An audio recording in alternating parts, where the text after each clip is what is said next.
Hola, buenas noches.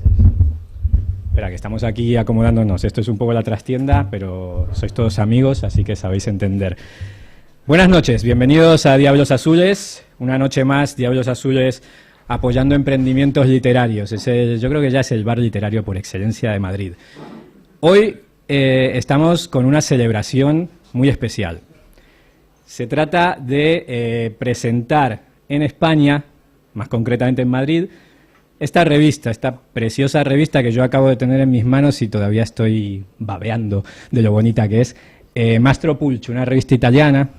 Este es el número 6, pero hay un número 0, con lo cual es el séptimo número que se publica de esta revista, Mastro Pulci Parole a Colori.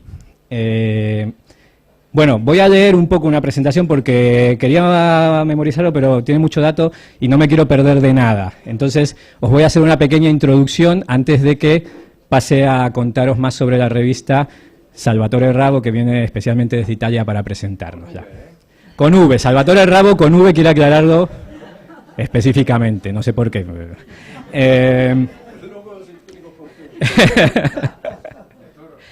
Bueno, Mastro Pulci, esta revista que hoy, digamos que nace en España, pero ya nació en Orvieto hace un par de años, en el 2013, por el impulso de la Asociación Cultural Aitia. Aitia, te lo voy a preguntar aquí en directo, porque lo he buscado, yo que soy un poco maniático con estas cosas. ¿Es del griego causa? ¿Viene de ahí o no? Es un nombre de un pájaro. Ajá, más interesante. De la familia del Águila. ¿Una especie de águila? No. Es un pájaro cosmopolita. Ah, bien. Es un poco lo que es la revista, vamos, el camino que tiene pensado emprender la revista. Bueno, es una entrevista que hacemos aquí un poco sui generis, sabráis comprender vosotros. Es que yo también estoy aquí empapándome de todo esto, pero ahora os contaré por qué, pero estoy muy encantado con la revista. Bueno, Salvatore Rabo, que aquí con V, que le he saludado aquí fuera del micrófono y que ahora va a subir a hablar con nosotros, es quien preside la Asociación Cultural Aitia. El número que se presenta hoy es el número 6, como digo, pero es en realidad el séptimo, ya que hubo una especie de piloto, una prueba piloto que fue numerada con el 0. Aunque el formato está consolidado, sin embargo, está constantemente experimentando. Es una revista que su propósito fundamentalmente es la experimentación. La revista había cogido ya relatos de autores españoles traducidos al italiano, pero este es el primer número bilingüe. Es decir, que los relatos de autores españoles que participan en la revista están tanto en español como en italiano. Y bueno, ya nos contará también, pero según tengo entendido, este bilingüismo se va a expandir, ¿no?, a otros idiomas. Bueno, ya nos contará más Salvatore. Yo me voy adelantando, ustedes sepan perdonar. Bueno, y también la particularidad que tiene la revista es que conviven juntos el hecho de la ilustración y el relato, tanto en lengua italiana como en lengua española. Bueno, en el tiempo transcurrido desde los inicios de la revista y gracias a este carácter particular ha conseguido la consideración y la fidelización de un buen puñado de lectores. Producida con 100 copias limitadas, es decir, que el objeto que tenéis aquí es un objeto, es una revista objeto, es una pequeña obra.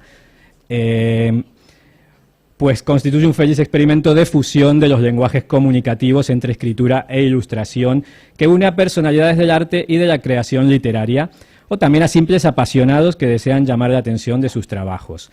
Voy ahora a daros los nombres de quienes componen el consejo de redacción. Se trata de Paolo Biagini, que ha ideado y cuida la compaginación gráfica, que es preciosa, como ya lo veréis. También forman parte de él Agnello Diorio, Carmen Huisi, que también nos acompaña y luego nos va a dar unas palabras, Enrico Petti, Davide Pompei, Salvatore Rabo y Laura Ricci. Y este número 6 tiene las contribuciones literarias de 2 autores italianos, que son Giorgio Di Vita y Piero Marcelli, y de 2 escritores en lengua española. Yo, Adrián Gualdoni, no sé, es que se me suena raro nombrarme a mí mismo, pero yo soy Adrián Gualdoni, y José Luis Muñoz de Baeza, que también está por aquí y que nos va a leer su cuento próximamente. También hay dobles ilustraciones, eso también es la particularidad, al estar en bilingüe, es decir, tener una impresión en español y en italiano, pues hay 2 ilustraciones por cada relato. Y los ilustradores son Débora Pérsico, Marino Moretti, Antonio Boffa, Cristina Swan, Alessandro Ferraro, Luis Enrique de Tommaso Laue y Marco Campedelli, además de Belén Muñoz Revuelta, que está por ahí atrás y que luego la vamos a saludar. Los traductores han sido Emanuele Giustelli, Laura Ricci y Carlos Sacchiero. Muy bien, pues esta es un poco la presentación de la revista y ahora quería presentaros a Salvatore, que es quien nos va a hablar a continuación. ¿Quién es Salvatore Ravo? Pues aparte de ser el presidente de la Asociación Aitia, Salvatore es inicialmente pintor, en principio, es su primera vocación, que le llevó a los 17 años a inaugurar su primera exposición en Nápoles, de donde proviene, donde nació, pero a partir de ahí se ha convertido en un artista polifacético. Ha empezado a viajar por todo el mundo, ha vivido en España, Inglaterra, Bélgica, Escocia, Polonia y Portugal, donde también ha realizado exposiciones. En la actualidad vive en Orvieto y ha sido invitado a múltiples exposiciones internacionales, tiene su obra colgada en museos y colecciones públicas y privadas de varios países. Ha estado a cargo como comisario de muestras internacionales, ha dirigido seminarios en escuelas de arte de Italia, Inglaterra, Cuba y España, y sus intereses se mueven por diversos ámbitos artísticos, lo que le ha llevado a colaborar, por ejemplo, con el mundo de la música, interviniendo de diversa forma en festivales de jazz, y también en las artes escénicas, participando en escenografías, como por ejemplo en el Festival de Arte y Castelnuovo di Napoli. Recientemente ha enriquecido su expresión artística a través de otros lenguajes como fotografía, instalaciones, escultura. Y sus proyectos más recientes incluyen un proyecto decorativo llamado Las Puertas del Futuro en el Instituto Ugo Foscolo de Roma, la instalación Colores y Formas Viaje a través de los Sentidos en la Universidad de Poznan de Polonia, y recientemente, hace muy poquito, ¿no? Creo que fue, El Color Fuera y Dentro, que es un mural hecho en el Centro Penitenciario de Orvieto, creado con la participación de internos del penitenciario que habían hecho un curso de formación artística allí dentro. Muy bien, pues sin más, voy a darle el micrófono a Salvatore Ravo. Salvatore, a ti te toca. Se están peleando para quién sube primero. Tú, Salvatore, que nos va a presentar la revista.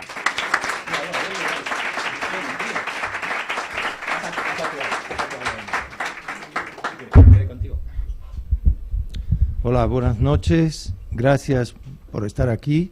Me alegro mucho de veros a todos, amigos. Y ¿por dónde voy a empezar?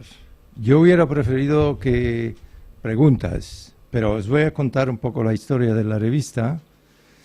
La revista nació, con un grupo de personas, al principio eran 4, en Orvieto, y al principio os digo que parecía un sueño, pero la gente porque nadie se lo creía, y hemos llegado al número 7, con el número 0.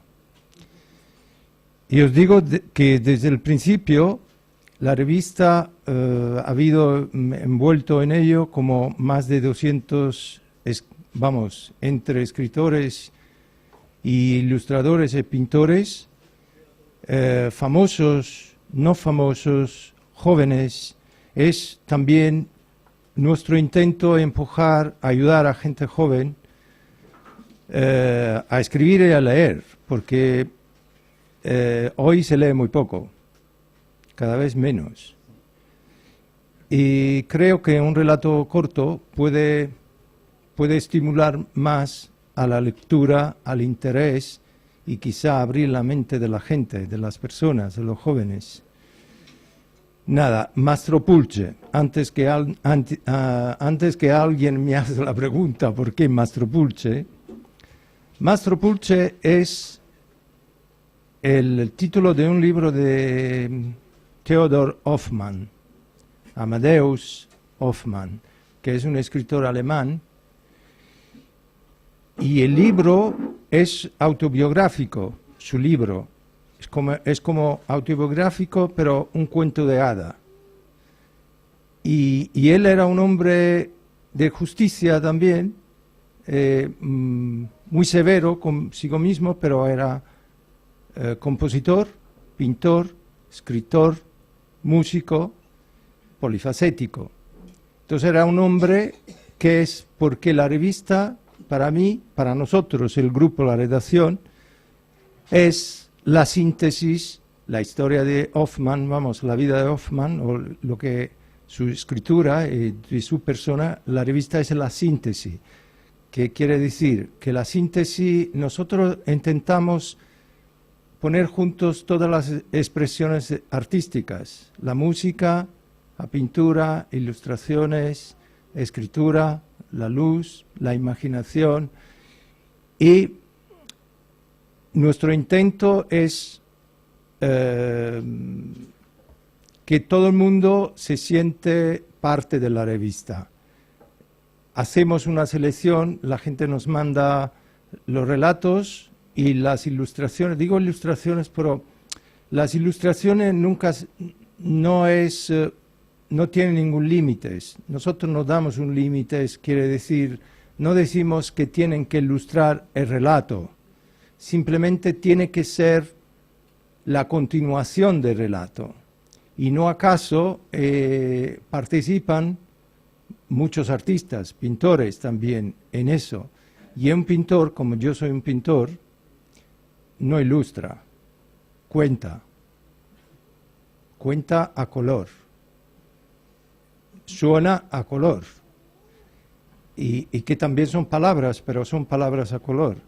Entonces, nuestro intento es eso, con mucha humildad, porque no creo que la literatura, el arte no tiene que ser una arrogancia o una presunción, tiene que ser una expresión de cada uno de nosotros, lo que sale de dentro, a través del conocimiento que hemos ido conquistando en nuestra vida. Y si me olvido de algo, luego, si queréis, me podéis hacer preguntas, pero es normal, estoy aquí arriba, no me gusta meterme en estos sitios, pero me han dicho que lo tengo que hacer. Abajo, tomándonos algo, también le preguntamos sí, otra cosa.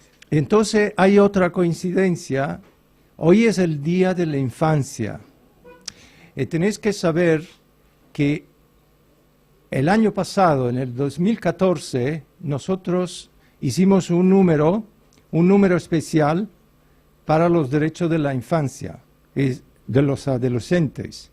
Y todo el número, había cuentos, relatos para la infancia, para adolescentes. Y realmente el intento de la revista es que se vaya alargando, que se vaya ampliando un poco la comunicación con otros países. Tiene que ser la revista de todos, del mundo, ¿no? Y son 100 números, os digo, numerados. Es un poco de formación profesional, es como las obras gráficas. Para mí y lo digo siempre con mucha humildad, es una obra de arte, es para coleccionar. Hasta ahora hay universidades en el extranjero, en Italia, bibliotecas que están coleccionando la revista.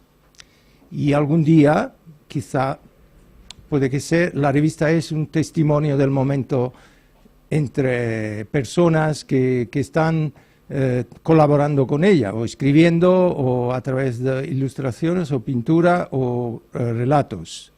Eso es nuestro intento. Este número es un número especial también porque es bilingüe, como decía Adrián, es español e italiano. ¿Y por qué español e italiano? Porque empezamos con este idioma donde personalmente yo tengo mucha relación con España, es un país que he querido mucho, quiero todavía mucho, creo que... Nada, entonces hemos pensado que teniendo algunos también conocimientos y contactos, luego habían ya publicado varias personas en la revista, escritores, y hemos pensado con la redacción de hacer este número español-italiano.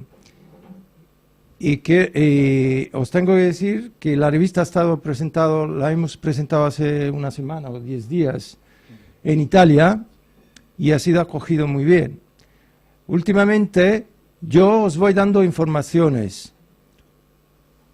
Hay un sponsor, una sociedad que nos van a sponsorizar una aplicación. La revista tiene una página web, allí están todas las reglas, cómo participar con los relatos y con las ilustraciones. Pero eso no quiere decir, se manda material, no publicamos a todos. Hay una selección.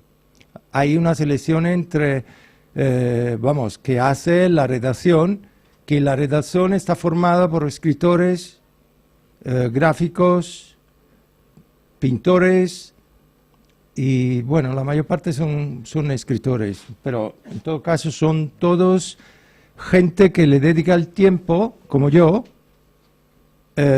así, de libre, de free, lo que se dice en inglés, y le dedicamos nuestro tiempo porque cada uno de nosotros se dedica, uno es un escritor, periodista, otro es un gráfico, pero tiene eso, su trabajo. Mi profesión es pinto, vivo de la pintura de hace bastantes años, hago muchas más cosas y con la asociación es una asociación que nació en el año 97, que es una asociación non-profit, que todo lo que se ha hecho hasta ahora hemos publicado. Yo soy el presidente, he colaborado con instituciones como el Ministerio de Cultura cubano, con el Ministerio también en otros países, con entes públicos, y la asociación ha publicado libros, catálogos, ha hecho festivales de música, teatro y también exposiciones. Y entonces, ¿cuál es la dirección o el objetivo de la asociación? Es promover la cultura, promover el arte, promover lo que es para mí lo mejor de la vida, alimentarse de un conocimiento, alimentarse de algo que nos hace mejorar y nos hace aprender a mirar a nuestro alrededor. Yo creo que no quiero seguir porque si no aquí me puedo pasar 2 horas y mi hija dice, papá, no hables mucho. Entonces, si tenéis alguna pregunta, yo luego os puedo contestar. La revista, estamos encantados, han entrado personas nuevas, como Carmen Wichi, que hace parte ahora de la redacción, y un periodista joven. Nada, si aquí hay personas que esta noche que escriben y quieren mandar los relatos, en la revista hay todos los datos y no hay problemas. Si lo mandáis en español, próximamente pensamos también, pero despacio, porque hacer una revista bilingüe es mucho trabajo. Es mucho trabajo porque no se paga a nadie. Es que la revista vive por lo que gana de lo que entra de los 100 números para pagar a la imprenta y todo el resto lo hacemos nosotros. Es una joya que va creciendo. Hemos tenido propuestas de editorial, hasta ahora 2 o 3, y los tenemos allí parados porque no queremos cambiar el tipo, la revista de cómo es. A lo mejor vamos a editar más, hasta 1000 números, os digo la última información, hasta 1000 números se pueden numerar. Luego sería distinto. Y luego no es una revista comercial, no la podéis encontrar en cualquier sitio, también porque son 100 números. Y nada, yo creo que ya gracias, y me tenéis que perdonar que se ha hablado mucho. Perdonadísimo, Salvatore, por supuesto. Perdonadísimo, por supuesto. Bueno, la siguiente persona en intervenir, como ya la hemos nombrado un par de veces, se trata de Carmen Wichi. Bueno, yo quiero después contar algo, pero ya cuando me toque a mí. Ahora le voy a ceder a ella el micrófono, que va también a decirnos unas palabras y luego va a tomar ella la responsabilidad de presentadora de las lecturas que vamos a tener a continuación. Una introducción breve de Carmen Wichi. Ella está vinculada a la revista Mastropulche desde sus inicios por su interés en el desarrollo de este proyecto, que aúna literatura e ilustración y a escritores y artistas internacionales. Ella también ha publicado uno de sus relatos en el número 2, el relato ¿Conversione o Conversazione? Conversión. Vale, Conversión en Venecia o Conversione a Venecia. En el caso de ella, el relato solo está publicado en italiano, no en la revista, claro. Con la ilustración de la pintora francesa Edith Lebel, en el número 2, como digo, de Mastropulche. También ahora forma parte del consejo de redacción de la revista y ha estado encargada de la preparación de la parte literaria española de este número 6, de este número bilingüe. Así que ahora nos va a describir a grandes trazos este proyecto. Gracias, Carmen.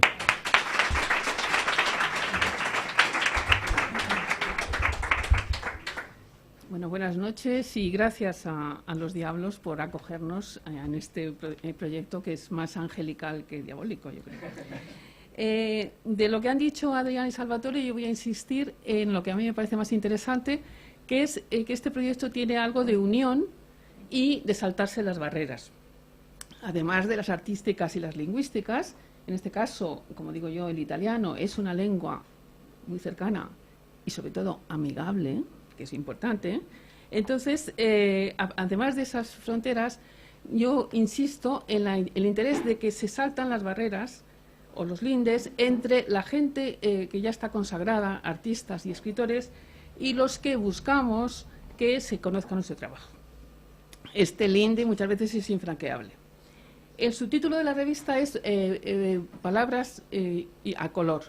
Pero yo en este número, el número 6, diría palabras a color y a la luz, porque la luz y el claroscuro son protagonistas en esta historia y sirven de enlace entre los relatos. Así, si queremos encontrar un nexo de unión, podemos hablar de que ofrecen un continuo desde el deslumbramiento al desencanto. El deslumbramiento se da cuando un objeto, que lo estamos contemplando, irradia tanta belleza y tanta luz que ciega al que lo mira. En este caso, tenemos uno de los relatos en italiano. El objeto de consideración es la naturaleza. Hay un protagonista que queda totalmente cautivado, seducido por la luna, que lo arrastra por una serie de pasadizos de luz y de sombra y lo lleva desde las alturas a la profundidad. En el relato, como lo escucharemos luego en la voz de Pilar Ruiz Bá, destila angustia y sobre todo el equilibrio tan difícil que hay entre el deseo y la posesión. También lo que deslumbra puede ser un objeto de arte magistral, como son Las Meninas, el relato de Giorgio Di Vita, Las Meninas, en el cual vemos pues, un conjunto de perspectivas de los personajes que todos conocemos, aire y luz. Las Meninas, como centro del relato, es en realidad un relato de acción. Hoy no lo vamos a leer aquí, pero está en el número. Es un relato de acción a través de los corredores y los pasadizos del Alcázar de Madrid. Aquí también los personajes van iluminados por luces de distintas llamas. El relato de Adrián Gualdoni, el presentador presentado, Costuras térmicas, nos presenta a dos personajes, uno de los cuales sigue deslumbrado, mientras que el otro ya está en la fase de desencanto. Entonces el protagonista enmudece y, es más, casi se blinda frente a un torrente de palabras que casi no puede asimilar. Él no puede recordar las palabras, pero sí las sensaciones que lo inundaban mientras que escuchaba un veredicto que resulta inapelable. En este caso vemos una catarata de sensaciones frente a una catarata de palabras. El relato de Bizancio, de José Luis Muñoz de Baena, nos habla de los laberintos sin salida en que entra el discurso de las personas que un día resplandecieron una para otra y de repente ya se convierten en seres opacos. Entonces el discurso es absolutamente mecánico y casi sin sentido. El personaje femenino es descrito por el autor como alguien luminoso y etérea sobre mí, y en el presente ya se ha convertido en un ser sin luz y con límites precisos. Ahora ya lo único que nos queda es llenar los silencios, los espacios y los tiempos. Es lo más urgente porque casi no hay posibilidad de ver la luz en esta situación. A diferencia de lo que sucede con la naturaleza y con el arte, en que hay muchas personas que contemplan el objeto de contemplación y coinciden en pensar que es cautivador y que es fascinante, sin embargo con los humanos no pasa eso, es mucho más particular, porque tenemos la certeza de que la luz la pone el que mira y que esa mente también puede apagar la luz del objeto. Bueno, sin más, quiero ya anunciar a nuestros autores que van a leer sus relatos, José Luis Muñoz de Baena y Adrián Gualdoni, y luego tenemos la voz de excepción de Pilar Ruiz Bá, filóloga y miembro de una tertulia literaria de muchos años, que nos van a leer los relatos de uno de los italianos. Los dos relatos de Gualdoni en italiano y de Piero Marcelli en español. Comenzando ya con José Luis Muñoz de Baena, que lo tenemos por aquí en la penumbra. Como él mismo indica, comenzó a escribir muy joven. Es autor de 2 novelas, una de ellas publicada, La Mancha Mongola, en Ediciones Libertarias, y Donde negro es el color, de próxima publicación en Sinerrata. Ha escrito 2 novelas cortas y 95 relatos breves y microrelatos. Estos están publicados en numerosas editoriales. De los volúmenes dedicados a los concursos, quizá voy a destacar el de microrelatos eróticos de las editoriales Ediciones de Letra, Carpa de Sueños y Talento y Comunicación. En los próximos días verá la luz otro conjunto de relatos que tiene un título muy sugerente, porque es un concurso internacional de relatos pecaminosos, y entonces se va a publicar en la editorial Puquillari, en la cual hay un relato de José Luis. Él mismo dice que parece que el erotismo, que nunca ha considerado su especialidad, le está dando buen resultado en los concursos literarios, así que considera seriamente la posibilidad de especializarse en este tema. Y añade, esta es la coletilla, para desesperación de su madre, que en esto se parece mucho al resto de las madres. Es autor de varios relatos, varios textos sobre cine en la editorial Tirán lo Blanc, y está concluyendo un libro sobre Kurosawa. Sí. Con él he compartido una cantera literaria, una tertulia que dura varios años, que me ha permitido conocer en profundidad su trabajo y, bueno, pues es una delicia el conocer este trabajo, porque se caracteriza por la originalidad y, como no, porque siempre inquieta un poquito. Gracias.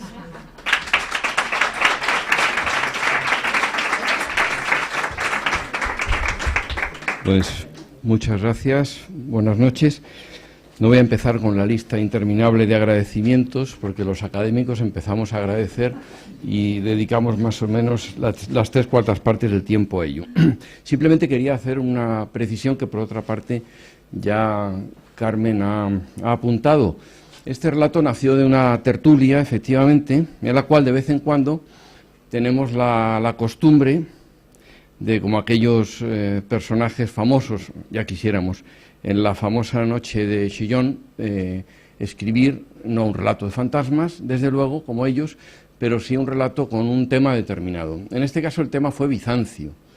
La verdad es que me pillaba muy a trasmano, como se suele decir, no sabía por dónde comenzar. Entonces se me ocurrió que, dado que en Bizancio todos discutían, y esto se dice en el relato, y el tema es precisamente el de una pareja que discute en las que acaso sean las últimas horas de su relación, se podía encontrar algún tipo de similitud formal.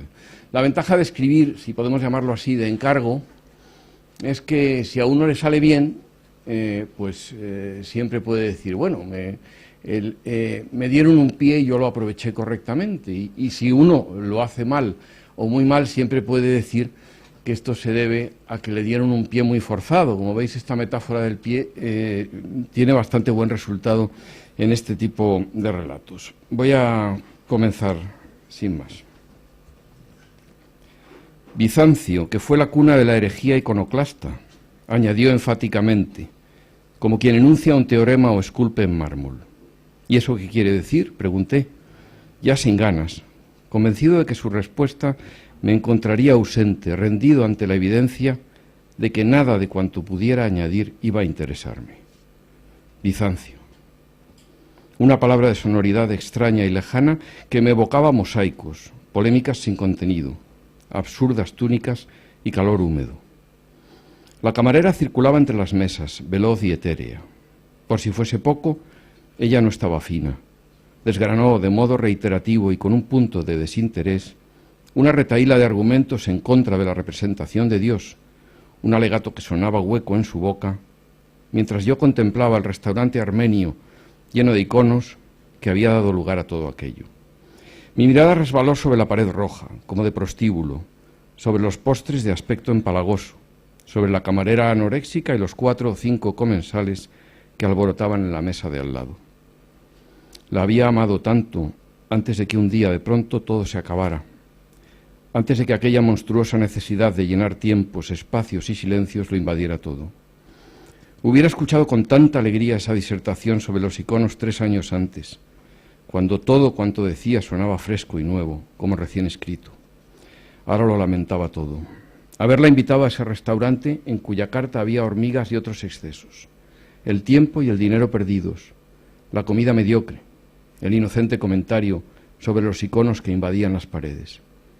¿Cómo no entender la iconoclastia al ver esas reproducciones baratas, malas fotos desvaídas por el tiempo y el humo que, como nuestra vida en común, se agrietaban y doblaban por los bordes? Pedí la cuenta con un gesto. Ella bajaba ya el tono, como solía hacerlo cuando el tedio la abatía, pero aún seguía con Bizancio. Los iconos habían perdido su papel de condensación del horror y ahora les tocaba su turno a las polémicas conciliares. Hablaba de monofisitas, arrianos, filioquistas y otros absurdos que parecían capaces de mantenerla hablando interminablemente, pese a la evidencia de que ella también se había roto, que esa noche o al día siguiente hablaríamos del modo de repartir el espacio, los libros y discos, los muebles. En Bizancio discutían todos, decía. La teología era un pasatiempo hasta de analfabetos. Imaginé a esos teólogos cargados de ira y palabras discutiendo sobre si el Espíritu Santo procedía del Padre y el Hijo o solo del primero, y estaba preguntándome qué pensaba yo mismo sobre todo aquello cuando llegó la cuenta. 62,25. Entre tanta abstracción, aquel número y la tarjeta de color azul que deposité sobre la mesa me parecieron casi irreales. Pero al levantar la vista la hallé muy concreta, más que nunca. Un ser sin luz y de límites precisos. Ya nunca se desvanecía como cuando la visitaba en el apartamento de Fernández de los Ríos, luminosa y etérea sobre mí, como si ambos fuésemos a disolvernos en nuestro propio exceso. Me imaginé en nuestra cama actual, ya incapaz de discutir con ella sobre el futuro o cualquier otra abstracción, sabedores ambos de que el futuro no existía, que no era sino un pretexto para hablar y escaparse de ese silencio que nos espantaba. Quizá a los teólogos de Bizancio les ocurría igual, quizá solo temían el silencio. Recogí la tarjeta. Bueno, vamos, dijo de pronto, y tuve la impresión de que la última frase había perecido, abandonada cruelmente como un trasto inútil o un perro en una gasolinera. Al levantarme supe que aquella era la noche en que se lo diría, que la madrugada nos sorprendería intentando administrar el fin en sus pormenores, hablando de cosas concretas, precisas y terribles, como la venta del piso o el reparto de las cuentas. Esa certeza no me abandonó en el camino hasta el coche. Restaba un largo trayecto hasta casa y me supe incapaz de soportarlo sin sonido. No pongas la música, le dije colocando mi mano sobre la suya. Habla un poco más. Cuéntame aquello sobre Arrio y el hijo. Sonaba bien y lo has interrumpido. Sigue un rato hablando sobre esos hombres que discutían sobre cosas absurdas y hermosas. Que la casa está lejos y nosotros también tenemos mucho que discutir. Pero ahora solo quiero que me hables de Bizancio.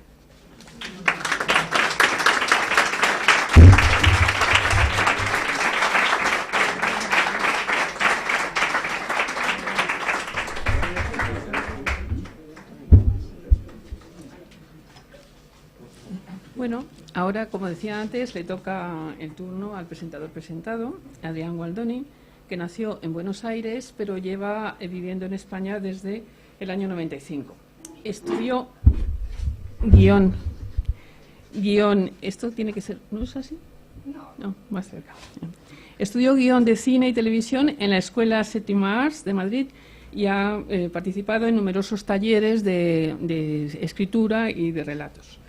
Sus relatos se han publicado en diversas antologías como La carne despierta, de Gens Ediciones en 2013, o Relatos 4, editorial Tres Rosas Amarillas, en 2012. Ha ganado el concurso de cartas de amor Antonio Villalba, organizado por la Escuela de Escritores, y también el de Hijos de Mary Shelley en Diablos Azules, lo que le permitió pasar a integrar el grupo literario que creó Fernando Marías, en el cual está integrado en este momento. Además, es uno de los organizadores de las famosas Jam Sessions de los Diablos Azules y que están bajo el título genérico Del tamaño sí que importa.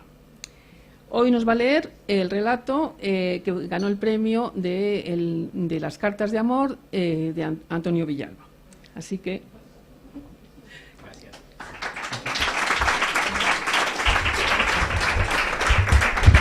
Gracias, Carmen. Antes de empezar, trayendo a colación lo que dice Carmen, que para mí fue una gran alegría con este relato, evidentemente, ganar ese concurso, porque tiene una lista de ganadores bastante importante, pero quiero recordar solo a una persona que la ganó, creo que 2 años antes que yo, que es Isabel González, que es una magnífica escritora y que hoy ha salido adelante de un paso bastante difícil, y quería mandarle todo mi amor.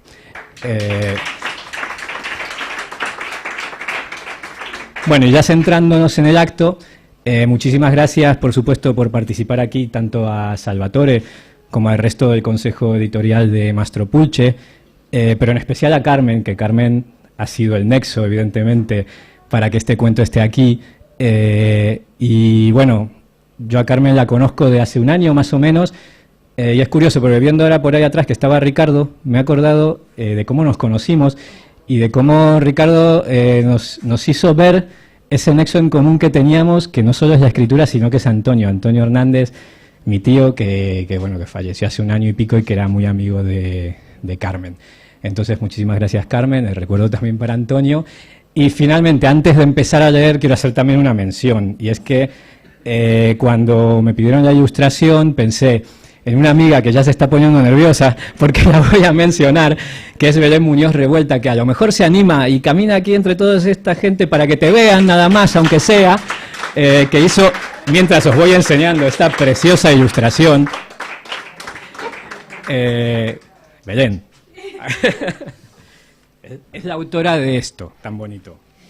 Pues nada, yo voy a decir poquita cosa porque se me dan muy mal las palabras. Nada, que yo he hecho esta ilustración pensando en el relato de Adrián, que espero que os guste muchísimo y que no sé si está bien o mal porque yo en realidad soy enfermera, pero que bueno, que no sé, que me ha salido del alma, que espero que represente el relato de Adrián, ya está.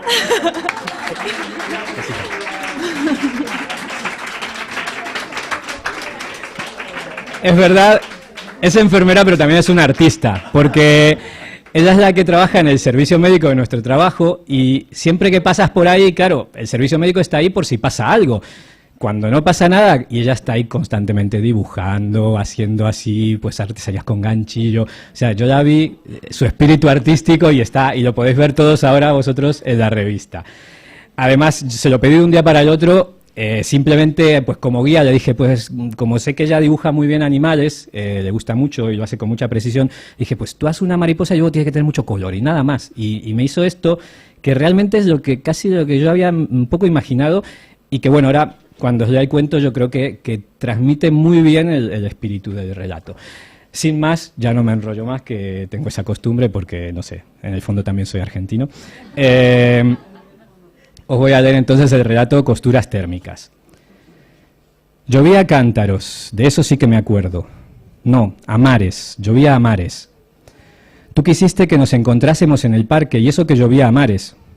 Ya por teléfono me di cuenta de que no tenía mucho margen para dar mi opinión, así que te esperé en el parque, porque llegué antes que tú, como siempre.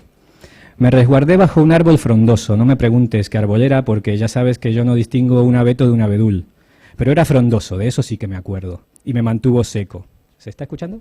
Sí. Ah, bien. Tú llegaste chorreando y sin mediar saludo te pusiste a hablar. No recuerdo bien qué me dijiste, pero estabas empapada, de eso sí que me acuerdo. Llevabas una camiseta blanca con un dibujo de una mariposa en tonos naranja, rosa y morado. Un dibujo muy ligero, pero me fijé bien en él. La camiseta se te pegaba al cuerpo como si fuera una segunda piel, dejando ver, bueno, no ver, pero sí adivinar el piercing que llevabas en el ombligo. Era una mariposa también, se ve que en esa época te iban las mariposas. Estabas empapada y no dejabas de hablar. Hablabas muy seria, me mirabas fijamente y me acusabas de cosas que no recuerdo bien, que no te dejaba espacio, que no te prestaba atención, una de esas cosas. Yo no podía dejar de mirarte, me fijaba en tu pelo negro rizado pegado al cráneo y en cómo una gota gruesa de agua bajaba en tirabuzón por un rizo que se pegaba en tu frente. Luego la gota seguía bajando, primero por el puente de la nariz, donde tenías otro piercing, este más pequeñito, pero creo que también era una mariposa. Después la gota seguía por la mejilla y se unía con más gotas. Ahí creo que se mezclaba con lágrimas. No puedo estar seguro, pero me parece que llorabas, o al menos así lo recuerdo. Me habría gustado lamerte la cara para probar el sabor de las gotas y distinguir así las gotas de lluvia de tus lágrimas, pero por tu conversación me pareció fuera de lugar. No puedo recordar exactamente qué estabas diciendo, pero sí que recuerdo que lamerte la cara me pareció inapropiado en ese momento, así que decidí no hacerlo. No puedo afirmar entonces si llorabas o no. Sí que recuerdo que estabas calada, porque solo llevabas vaqueros y una camiseta blanca con un dibujo de una mariposa. Me pareció totalmente inadecuado para un día como ese que llovía a mares. Yo llevaba puesto mi chubasquero caro, el que me compré para mi viaje a Noruega cuando leí que en Noruega llovía mucho. Y era cierto, llovía mucho, pero yo casi no me mojé en Noruega porque me había comprado mi chubasquero. Tiene costuras térmicas, me dijo el de la tienda, por eso no se cala. Y además la tela es transpirable, así te mantiene seco por dentro. Yo ese día lo llevaba puesto, por eso iba seco por dentro mientras que tú estabas empapada. Recuerdo bien que una pequeña ráfaga de viento sopló en mi dirección y me trajo un ligero olor a champú. A pesar del fuerte olor a tierra mojada que cubría cualquier otro olor, sí que recuerdo que me llegó ligeramente ese aroma. Creo recordar que era el champú Johnson's para niños el que tú usabas. Así que pensé que te habrías lavado el pelo antes de venir, lo cual me pareció absurdo porque llovía a mares. Tú hablabas y yo me mantenía seco y en silencio. Me parecía lo apropiado, respetar tus palabras. Yo no las estaba escuchando realmente, pero las respetaba. En realidad yo me fijaba en ti.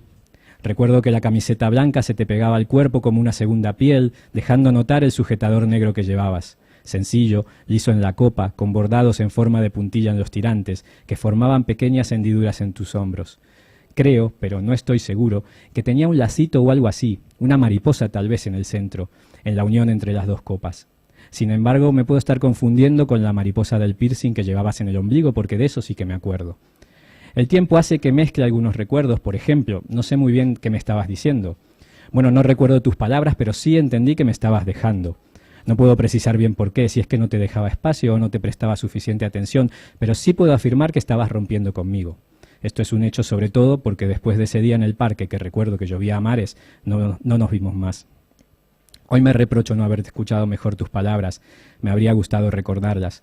Hubiera sido importante saber qué me estabas diciendo, pero no puedo recordar exactamente cuáles fueron tus palabras. Solo recuerdo que llovía a mares y que tú estabas empapada porque llevabas una camiseta blanca con un dibujo de una mariposa que se te pegaba al cuerpo como una segunda piel. En cambio yo llevaba el chubasquero que compré para ir a Noruega, que me mantenía seco por dentro. De eso sí que me acuerdo.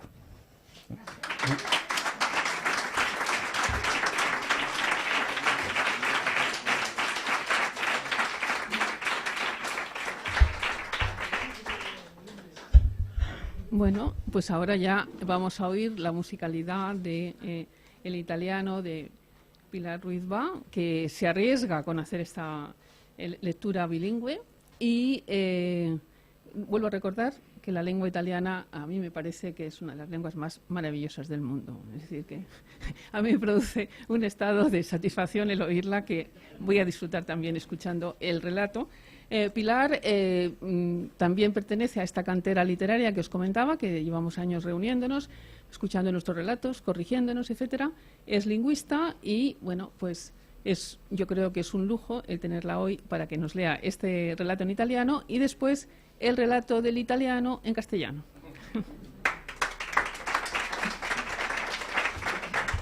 El micrófono por delante. ¿Va? Me lo llevo. Adrian, costure termiche. Pioveva molto, quello sì me lo ricordo bene, anzi moltissimo, diluviava. Tu proponesti di incontrarci nel parco nonostante piovesse moltissimo. Al telefono mi ero subito reso conto che non avevo molto margine per esprimere la mia opinione. Dunque ti ho aspettato nel parco perché sono arrivato prima di te, come sempre. Mi sono riparato sotto un albero frondoso, non mi chiedere che albero fosse, lo sai perché per me è impossibile distinguere un abete da una betulla. Ma era frondoso, questo sì me lo ricordo bene, e mi ha permesso di restare asciutto. Tu sei arrivata tutta bagnata e senza neanche un saluto hai incominciato a parlare. Non ricordo bene quello che mi dicevi, ma eri fradiccia, questo lo ricordo bene. Indossavi una camicetta bianca con il disegno di una farfalla a toni arancio, rosa e viola, disegno molto leggero, ma che osservai bene. La camicetta era così aderente che sembrava una seconda pelle e lasciava vedere, non vedere, ma indovinare, il piercing che avevi sull'ombelico. Era un'altra farfalla. Si vede che a quel tempo ti piacevano le farfalle. Eri tutta bagnata e non smettevi di parlare. Parlavi con un'espressione molto seria. Mi fissavi e mi accusavi di qualcosa, qualcosa che non ricordo bene, che non ti lasciavo spazio, che non facevo attenzione a te, cose di questo genere. Io non riuscivo a smettere di guardarti. Fissavo i tuoi capelli neri, ondulati, attaccati al cranio, e come una grossa goccia di acqua scendesse lungo un ricciolo che ti si appiccicava sulla fronte. Poi la goccia continuava a scendere, prima lungo la linea del naso, dove avevi un altro piercing più piccolo dell'altro, e credo che anche fosse questo una farfalla. Quindi proseguiva lungo la guancia e si univa con altre gocce. Penso che si mescolasse con le lacrime. Non ne sono sicuro, ma mi sembra che tu piangessi, o almeno così ricordo. Mi sarebbe piaciuto leccarti il viso per assaggiare il sapore delle gocce e poter distinguere le gocce della pioggia dalle tue lacrime, ma dato il tenore della tua conversazione mi sembrò fuori luogo. Non riesco a ricordare esattamente quello che stavi dicendo, ma ricordo che leccarti il viso mi sembrò inappropriato in quel momento, tanto che decisi di non farlo. Non posso dire dunque se tu piangessi o no. Mi ricordo sì che eri fradicia, perché indossavi solo un paio di jeans e una camicetta bianca con il disegno di una farfalla. Mi sembrò del tutto inadeguato per una giornata come quella, in cui diluviava. Io indossavo il mio costoso impermeabile, quello che avevo comprato per il mio viaggio in Norvegia, dopo aver letto che in Norvegia pioveva molto. Ed era vero, pioveva molto, anche se in Norvegia non mi sono bagnato quasi per niente perché avevo comprato il mio impermeabile. Ha delle costure termiche, mi aveva detto il negoziante. Per questo l'acqua non passa. E in più il tessuto è traspirabile, così mantiene asciutti all'interno. Quel giorno lo indossavo, per questo era asciutto, mentre tu eri zuppa fradicia. Ricordo bene che una sottile folata di vento ha soffiato nella mia direzione e mi ha portato un leggero odore di shampoo. Nonostante il forte odore di terra bagnata che copriva ogni altro sentore, ricordo sì che mi arrivò quel leggero aroma. Era l'odore dello shampoo Johnson's per bambini, mi pare di ricordare quello che usavi tu. Pensai che ti fossi lavati i capelli prima di venire, cosa che mi sembrò assurda, visto che diluviava. Tu parlavi e parlavi, mentre io me ne stavo asciutto e in silenzio. Mi sembrava la cosa più giusta rispettare le tue parole. Non le ascoltavo veramente, ma le rispettavo. In realtà me ne stavo con lo sguardo fisso su di te. Ricordo che la camicetta bianca aderiva al tuo corpo come una seconda pelle e che lasciava intravedere il reggiseno nero che portavi. Semplice, con le coppe lisce, bordato di pizzo sulle bretelle che formavano piccole fenditure sulle tue spalle. Credo, ma non ne sono sicuro, che avesse anche un piccolo nastro o qualcosa di simile. Una farfalla, forse, al centro, nel punto di unione delle due coppe. Ciò nonostante, è possibile che faccia confusione con la farfalla del piercing dell'ombelico, perché quello sì, me lo ricordo con esattezza. Il tempo che mi fa mescolare alcuni ricordi. Per esempio, non so molto bene cosa mi stessi dicendo, insomma, non ricordo le tue parole, ma ricordo che tu mi stavi lasciando. Non saprei precisare perché, se per il fatto che non ti davo spazio, perché non facevo abbastanza attenzione a te, ma posso affermare che sì, e stavi rompendo ogni rapporto con me. Questo è un fatto, soprattutto perché dopo quel giorno nel parco, in cui ricordo che diluviava, non ci siamo più rivisti. Oggi rimprovero a me stesso di non aver ascoltato meglio le tue parole. Mi sarebbe piaciuto ricordarle. Sarebbe stato importante sapere quello che mi stavi dicendo, ma non riesco a ricordare esattamente quali fossero le tue parole. Ricordo solo che diluviava e che tu eri zuppa fradicia perché indossavi una camicetta bianca con il disegno di una farfalla che aderiva al tuo corpo come una seconda pelle. Io invece indossavo l'impermeabile che avevo comprato per andare in Norvegia, che mi manteneva asciutto all'interno. Quello sì, lo ricordo bene.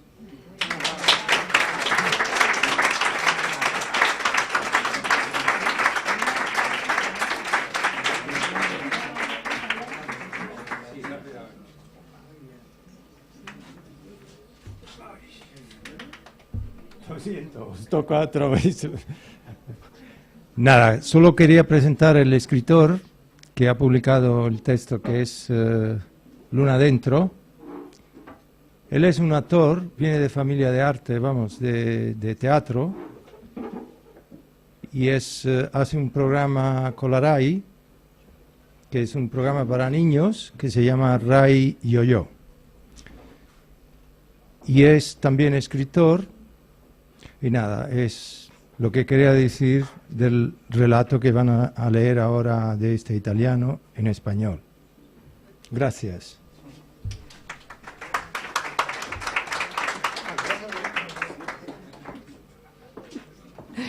Otra vez.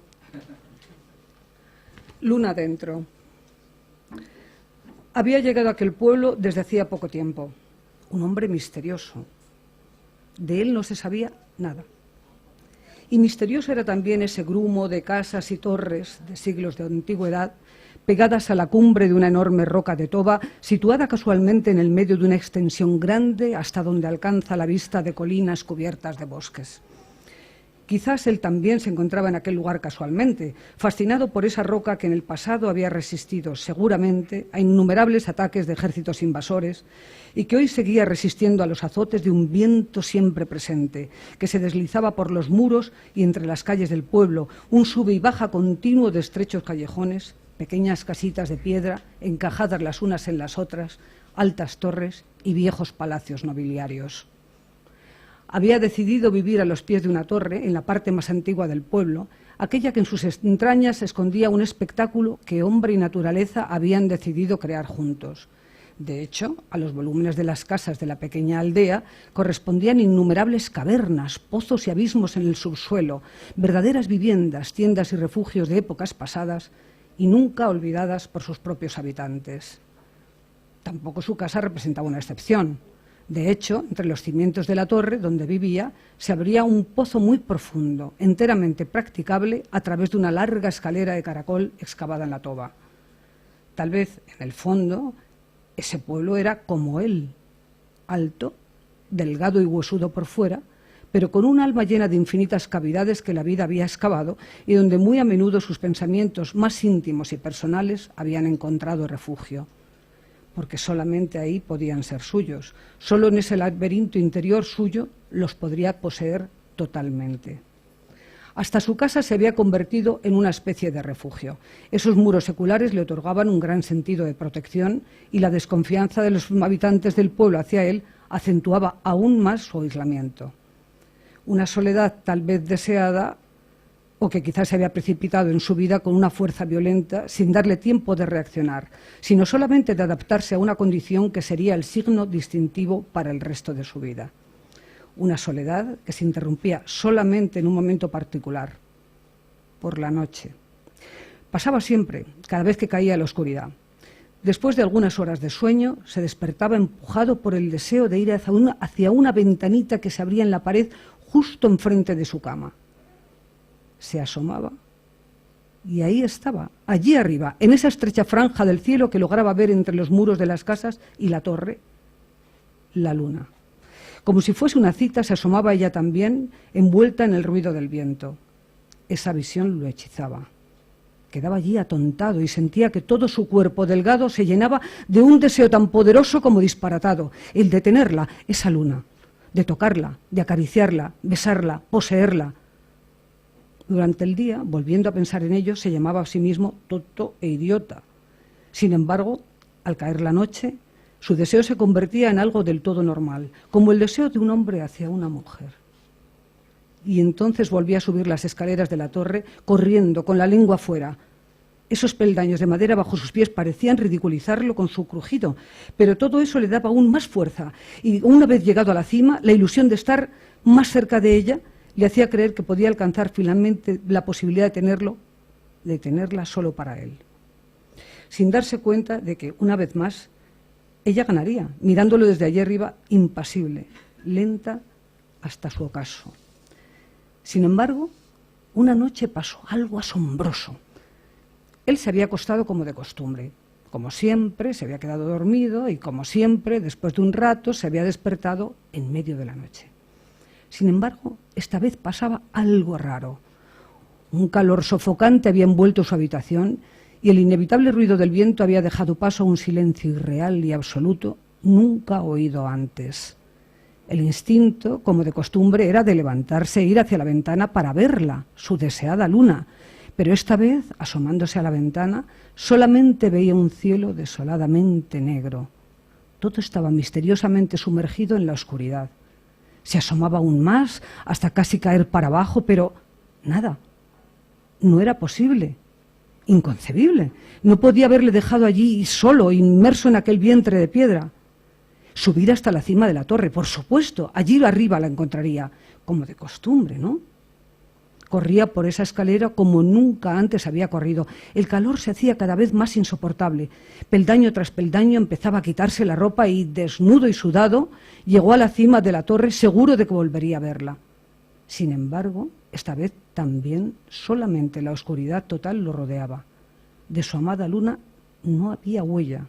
Estaba desesperado. Bajaba los peldaños de la torre. Como de costumbre chirriaban, pero esta vez parecía que le tomaban el pelo más pérfidamente, tal vez por culpa de su desnudez, que ahora, tan solo, le hacía sentirse decididamente ridículo. Sin embargo, de vuelta a su habitación, se había dado cuenta de que la oscuridad en la que había caído su cuarto esa noche sin su luna quedaba cortada por una sutil lámina de luz que se filtraba por la puerta semicerrada de su dormitorio. Por curiosidad había abierto la puerta y, siguiendo la luz, había ido hacia el pozo, en el fondo de este. Atrapada entre las paredes de aquel largo cilindro de piedra, se hallaba la luna. No podía creérselo. Las gotas de sudor que le caían por la cara se precipitaban abajo, hacia el fondo, sobre la superficie de esa luna, ahora totalmente indefensa y en sus manos. Gracias a una inexplicable broma del destino, ese deseo podía ahora finalmente cumplirse. Ahora sería feliz. Corría, bajaba los peldaños del pozo como antes subió los de la torre. La misma situación, pero al revés. La misma sensación, pero al revés. Sí, porque ahora la victoria era segura, ya no era una ilusión. La tocaría, la acariciaría, la besaría, la poseería verdaderamente. Su cuerpo desnudo penetraba en aquel túnel corriendo por los peldaños del pozo. Caía y volvía a levantarse, caía y volvía a levantarse con la fuerza de ver su deseo realizado.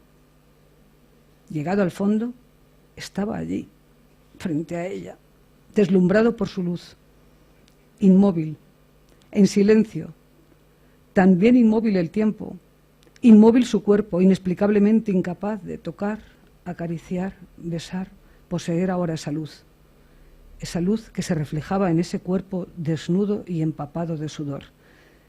Esa luz que entraba en la cavidad de su alma, liberándole del deseo de posesión de esos pensamientos que habían encontrado refugio en él, liberándole del deseo de ella, de esa luna que ahora estaba allí, frente a él, y que ahora quería liberar él mismo lo más pronto posible de esa prisión para que pudiese volver otra vez allí arriba, más allá del pozo, más allá de esa torre, más allá de esa piedra, más allá de esas colinas, para volver a ser deseada por él. Porque tal vez eso era lo que ese cuerpo huesudo quería, desearla, ilusionarse tan solo con un instante de tenerla para después desearla de nuevo. Se daba cuenta de que, como pasa en la vida, podría gozar de esa felicidad solamente en un infinito alternarse entre deseo de posesión e ilusión de haberla alcanzado. Sin embargo, se sentía impotente, incapaz de hacer salir su luna de ese abismo. Y entonces lloraba. Lloraba hasta que la luna empezaba a flotar encima de sus lágrimas con toda su luz, volviendo a emerger hasta llegar más allá de ese pozo, más allá de esa torre, más allá de esa piedra, más allá de sus colinas, allí arriba, para iluminar siempre esas casas y esas grutas, esa torre y ese pozo, ese cuerpo y las cavidades de su alma.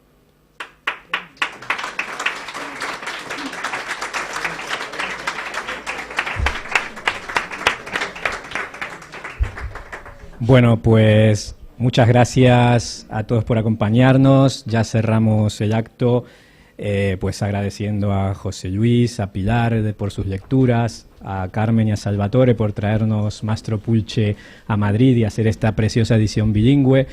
Y gracias a todos por venir. Simplemente cerrar diciendo que si queréis llevaros la revista a casa, podéis comprar ejemplares ahí en esa mesa que tenemos en ese rincón. Y ya está. Si tenéis después cualquier duda, bueno, nos quedamos aquí tomando algo, que esto es un bar, así no estamos en silencio, empecemos a animarnos, le invitáis un vino o una cerveza a Salvatore y le podéis preguntar cualquier duda que tengáis sobre la revista.